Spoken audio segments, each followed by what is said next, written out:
Ahora tenemos media hora para el debate. Si hay alguna pregunta o algún comentario, sí.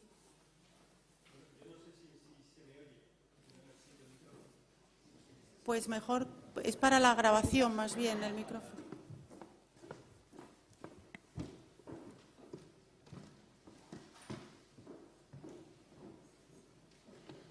Gracias.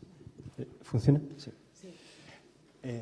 Bueno, yo quisiera preguntar al compañero del Museo Arqueológico de Urriena, que ha hablado en primer lugar, si tienen constatada, porque he visto que había un salesiano con colegio y tal, si tienen constatada la actividad de los grupos estos de Misión Rescate en los años 60 y cuál fue su papel, si las piezas pudieron, estas brigadas de chavales que iban buscando con un profesor y con el apoyo tácito o explícito no solo del grupo de televisión, de Radio Televisión Española, sino también del Ministerio de Educación, si tenéis constatado esa participación y el resultado.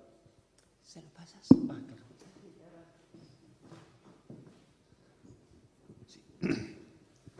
Nosotros, el único grupo que tenemos constancia es el del Colegio Salesiano y como ya dije, no quise entrar en la intrahistoria porque hay dos versiones muy distintas de ese grupo que se partió. Uno dice que todo el material es el que tenemos en el museo, todo el material del antiguo museo más las nuevas aportaciones de los años 60. La otra versión es que hay material que ha desaparecido. Cuando el cura salesiano, cuando se trasladó a Villena, el material, de hecho, sin ningún tipo de constatación, se dice que había un miliario que se tiró a la basura porque no quiso llevárselo el cura salesiano a Villena. Entonces, es información incierta. Lo que sí que sabemos es por algunas fotos, como la que puse en la comunicación, hay un material ibérico de un yacimiento de la zona que no consta como ingresado en el museo. O sea, ha desaparecido el material por cuestiones exclusivamente personales. Sí tenemos constancia de que ese grupo, del año 67 hasta el año 69, el grupo siguió trabajando, el grupo salesiano. De hecho, tiene una casa de meditación que está justamente No con ese nombre exacto, sino que era el mismo grupo salesiano que llevaba trabajando. No, por eso el único grupo que tenemos constancia es el salesiano. No tenemos constancia que otros grupos escolares en el municipio siguieran esos pasos.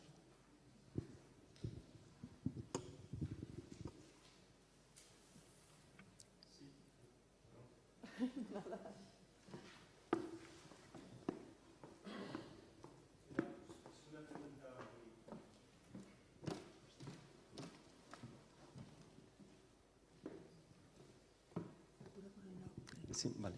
Sí, quisiera preguntaros a vosotros del Museo de Ibiza si habéis el soporte físico de la sentencia sobre Antonio Vives, porque yo me muero por leerla. Es una sentencia fantástica, bueno, debe ser fantástica en los razonamientos jurídicos para darle la razón el Tribunal Supremo a Antonio Vives y Escudero frente al Estado y frente a la Administración. Es una sentencia que he intentado buscar por todos los medios en el CENDOG, pero o no sé buscarla, o no está, o vaya usted a saber. Y por eso me interesaría mucho saber si la tenéis vosotros.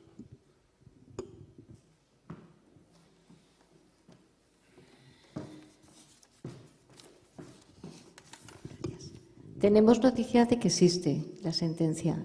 Sí, no te sé decir exactamente dónde, porque es Jordi Fernández quien ha hecho la investigación en este sentido, pero sí conocemos los términos y sabemos que ese documento existe y tiene sus consecuencias tremendas para la excavación del Puig dels Molins durante muchos años. Sí. No te sé decir exactamente la fuente, pero sé que está consultada y que conocemos perfectamente las disposiciones.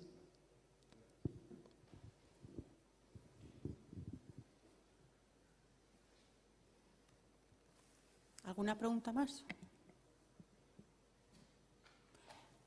Yo no, preguntas, bueno, comentarios así me parece a lo largo de todo del día de hoy, por lo menos aquí en esta sala, yo creo que hemos podido apreciar la diversidad de posturas de las instituciones con respecto a la protección del patrimonio y al impulso de los museos, y el papel fundamental que jugaron en este proceso particulares, ¿no? Coleccionistas con más o menos sentido de ese patrimonio. Porque si vemos, por ejemplo, las buenas actuaciones de algunas comisiones de monumentos, como hemos podido ver la de Córdoba, la de Murcia, pienso también en la de Valencia, ¿no? Esas buenas actuaciones se deben exclusivamente casi al impulso de personas concretas, no de la institución en sí. Entonces, quizá eso explique las diferencias en la historia de los museos y de la protección del patrimonio, del impulso a la arqueología en las distintas provincias, ¿no? A lo largo del 19 y parte del 20. Por ejemplo, creo que en Castellón se conserva poca documentación, no lo sé, para ver las actuaciones de esa comisión.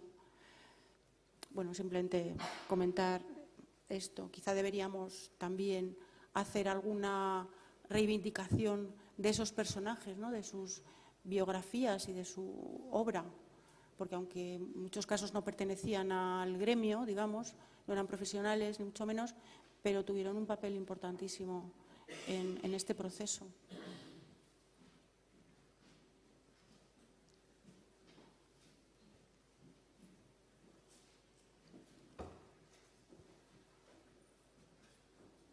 Sí, José Ramón.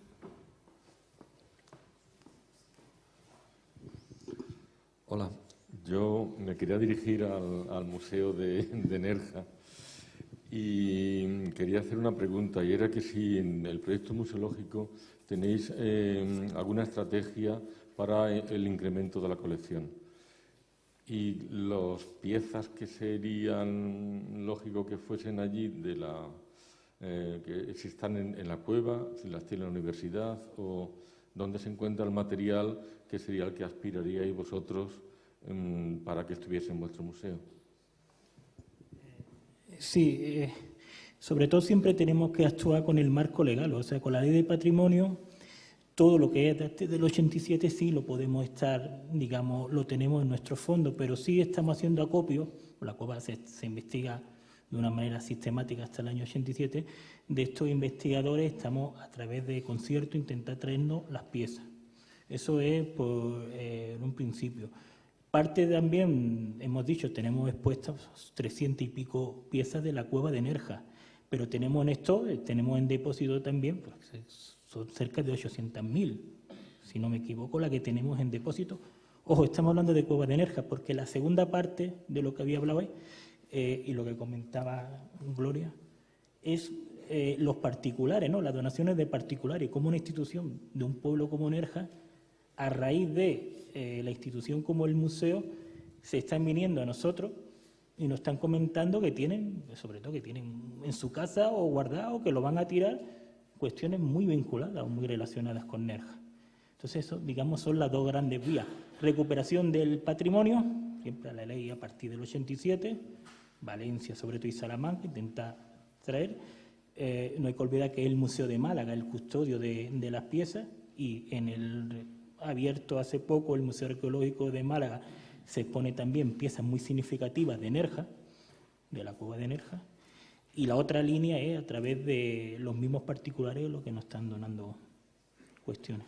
¿Y el incremento de otras piezas que no sean de la cueva de Nerja? ¿Hay ya un programa hecho de...? Pues desde que inauguramos el museo en el 2011, finales de 2012, los particulares nos están incrementando y sí, lo hacemos a través de un informe de las actas de donaciones y lo mandamos a la Junta de Andalucía, como es preceptivo en las memorias anuales. Lógicamente tenemos una zona que la estamos conservando y también lo restauramos a través de otros profesionales como Chapitel. ¿Es por ahí la pregunta, quizás? Sí.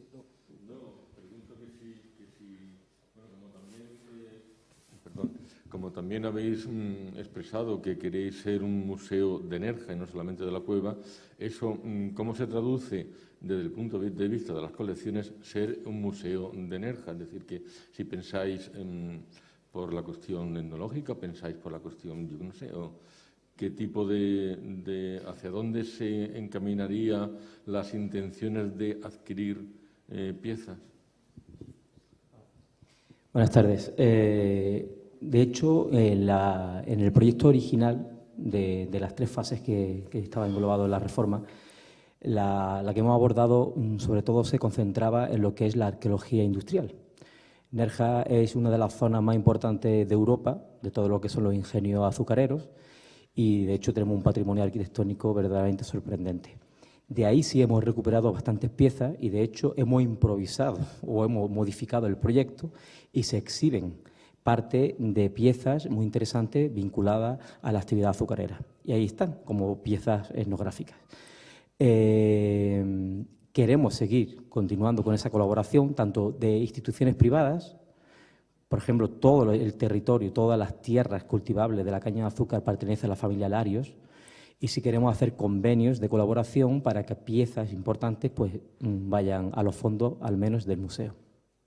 Pero también hay yacimientos arqueológicos que no están excavados. El término municipal de Nerja, el yacimiento principal es la cueva de Nerja, pero sí hay yacimientos muy importantes de época romana que no están excavados y queremos también hacer convenios de colaboración con los propietarios de ese territorio, de esos suelos, para realizar investigaciones arqueológicas. Por ejemplo, la familia Larios tiene un yacimiento que es el Lugarejo, donde hay una pileta romana totalmente descubierta y sabemos que hay una villa mare muy importante y queremos hacer un proyecto de investigación para recuperar en parte las piletas que son visibles. Entonces, bueno, ahí aparecerán restos arqueológicos, suponemos, que formaban parte. Pero, como decía mi compañero, ahí nos topamos con la legislación. La Ley del Patrimonio Histórico Andaluz dice que todas las piezas arqueológicas que aparezcan en intervención arqueológica pertenecen a la colección Junta de Andalucía y, por tanto, todas esas piezas tienen que ir al Museo Arqueológico Provincial. Nos hemos reunido todos los directores de los museos de la provincia de Málaga, que estamos dentro de la red andaluza de museos, para que las piezas que aparezcan en intervenciones arqueológicas en un término municipal, si tiene un museo dentro de la red andaluza, pues se queden en depósito en los museos pertinentes.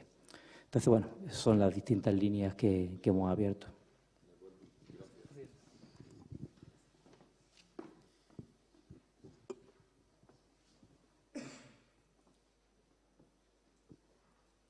¿Alguien más quiere intervenir?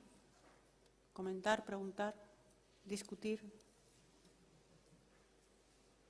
Sobre Operación Rescate, aquí tenemos al especialista José Luis Gurruchaga, a lo mejor quiere decir algo.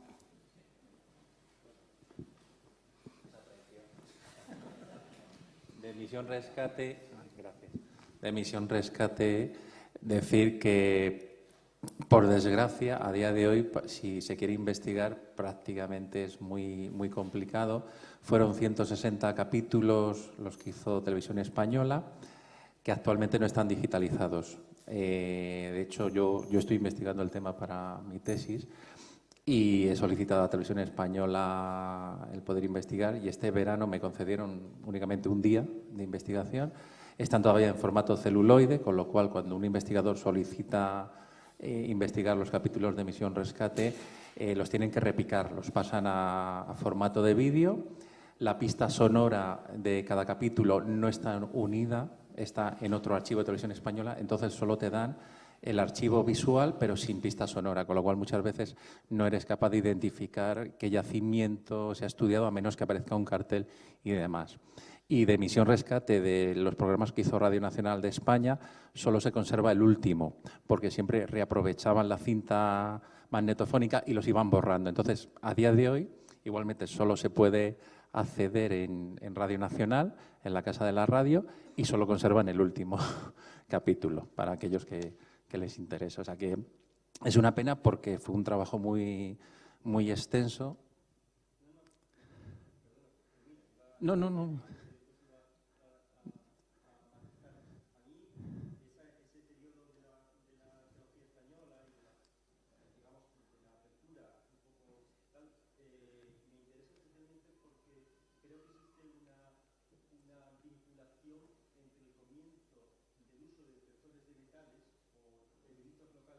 Yo me refiero al expoliador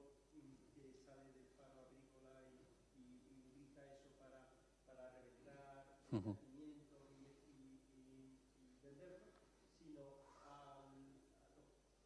Finales de los 60, comienzos de los 70, cuando empiezan los primeros detectores locales que son utilizados en buena parte por edificios locales, proceden de emisión rescate o tienen unos vínculos con emisión rescate, entiendo, pero no he sido capaz de vincular porque no está hecha esa investigación, con lo cual, ya mismo, a pesar de las dificultades de la que lo haga, porque creo que es muy interesante desde el punto de vista sociológico, desde el punto de vista de la progresión de una arqueología que ya empezaba a ser clarísimamente amateur y que se desvía después hacia la posibilidad de digamos, conectar directamente con el objeto arqueológico a través de un detector de metales que le da la moneda, la fibula o lo que sea. Y ese acceso directo al resto y tal, como experiencia de contactar con el patrimonio, lo habían adquirido justamente en su época de, no sé cómo se llamaban, los que iban a misión rescate, Sí, tenían su carnet y tenían un carnet y tenían su grupo de rescate, cada uno un número asignado.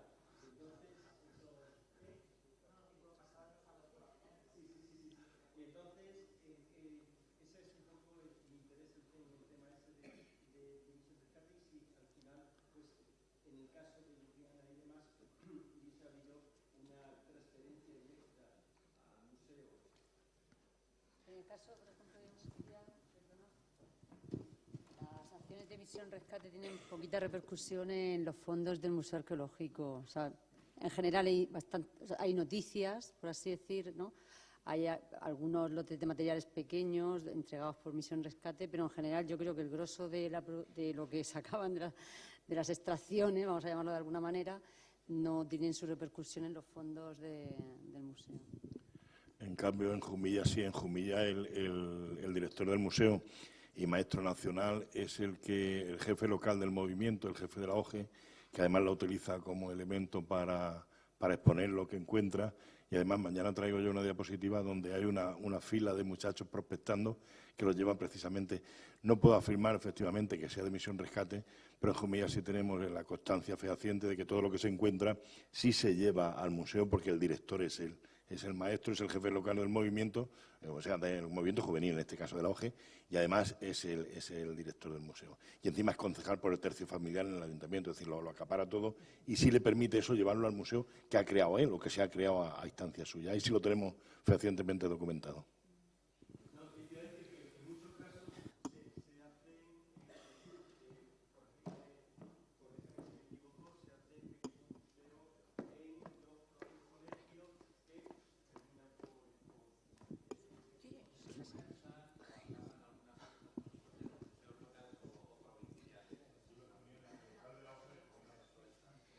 Pero no fue solamente misión rescate, es lo que estábamos comentando, de que los eruditos locales, amparados muchas veces por museos provinciales, instituciones serias, animaban a formar colecciones museográficas en excursiones de fin de semana, que llegó un momento que se les fue de las manos. O sea, llegó un momento en que conforme iban encontrando cosas, iban animándose y llegó un momento en que se depositaban lo que son las cosas así como menos importantes y la gente empezó a formar colecciones muy importantes. Eso se ve muy bien en el caso de Requena, con el Museo de Caudete de las Fuentes y con el Museo de Requena, que maestros, jefe del movimiento, tal.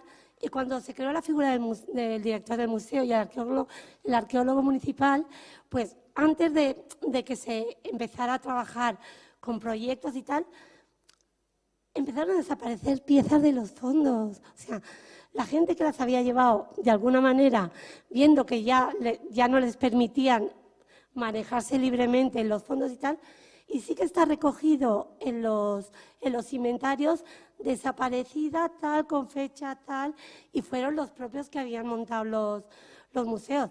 Pero hasta el punto de que el propio CIP, el propio Servicio de Investigaciones Prehistóricas, tuvo que tomar cartas en el asunto porque se les iba de las manos. Pero fue una cosa que yo creo que fue muy general, que ocurrió en todas partes. Los años 60-70 en ese sentido fueron terribles.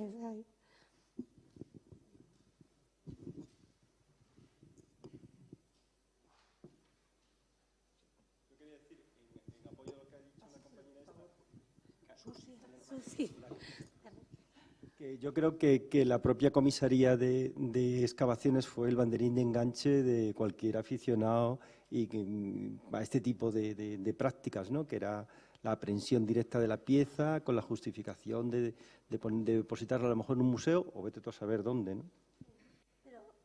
En Requena tenían un cartel de colaborador del museo que les daba carta blanca para ir por los yacimientos expoliando. O sea, tiene un cartel de colaborador del museo. Eso lo conocí yo a finales de los 80. En el 89 que me licencié y empecé a trabajar en el museo, todavía había gente que iba, oye, no, que tengo el carnet de colaborador del museo, se dedicaban a expoliar. Y la Guardia Civil, de alguna manera, amparaba ese tipo de actividad. O sea que no hay que rajarse las vestiduras porque yo creo que es muy general. Claro, ese tipo de cosas.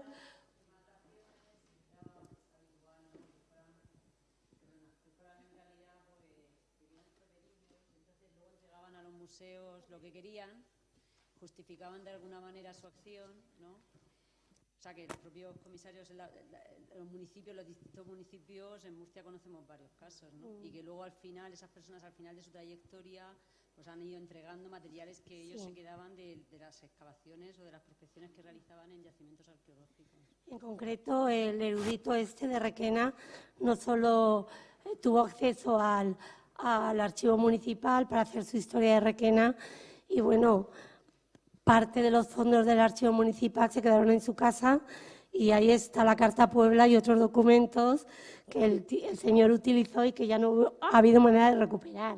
O sea, hasta ese punto.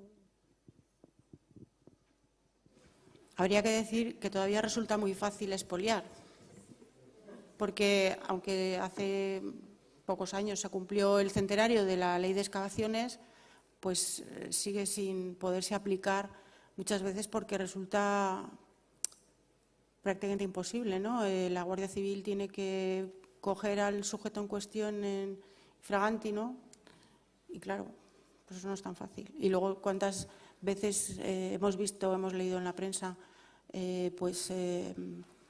estos marchantes que tienen antigüedades en su tienda y bueno, a veces llegan a la cárcel, pero duran muy poco en la cárcel y vuelven otra vez a sus negocios, ¿no? Porque, bueno, es un mercado que lleva mucho tiempo funcionando, pues prácticamente desde comienzos del siglo XIX como tal mercado y conoce perfectamente cómo debe hacer las cosas para que no se interrumpa esa función que da mucho dinero.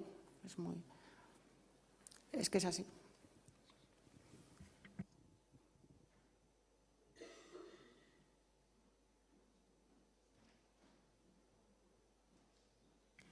Pues si no hay más comentarios ni preguntas.